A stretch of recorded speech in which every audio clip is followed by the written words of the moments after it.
शेतकरी मित्रांनो, कृषी उत्पन्न बाजार समिती अकोट, जिल्हा अकोला.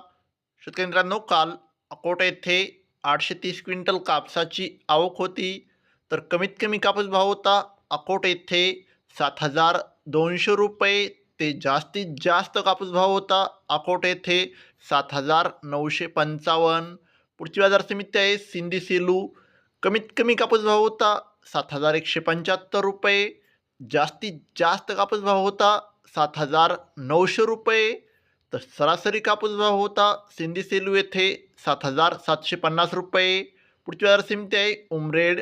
जास्तीत जास्त कापूस भाव होता 7,750 रुपये. कमीत कमी कापूस भाव होता 7,400 रुपये.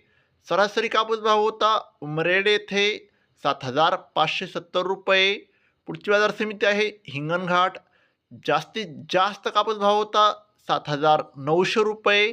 कमीत कमी कापूस भाव होता 7,000 रुपये. तर शेतकरी मित्रांनो, सरासरी कापूस भाव होता हिंगणघाट येथे 7,800 रुपये. पुढची बाजार समिती आहे पुलगाव.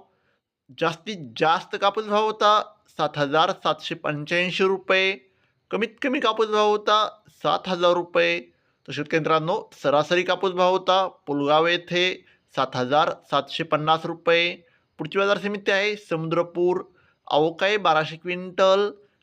जास्तीत जास्त कापूस भाव होता 7,700 रुपये. कमीत कमी कापूस भाव होता 6,800 रुपये. तर शेतकरी मित्रांनो, सरासरी कापूस भाव होता 7,500 रुपये. शेतकरी मित्रांनो, कापूस भावामध्ये पुन्हा एकदा वाढ व्हायला सुरुवात झालेली आहे. दररोज कापसाचे लाईव्ह बाजारभाव बघायचे असतील तर चॅनलला आत्ताच सबस्क्राईब करा आणि व्हिडिओला तुमच्या गावातील व्हॉट्सअप ग्रुपवर शेअर करा. धन्यवाद. जय जवान, जय किसान.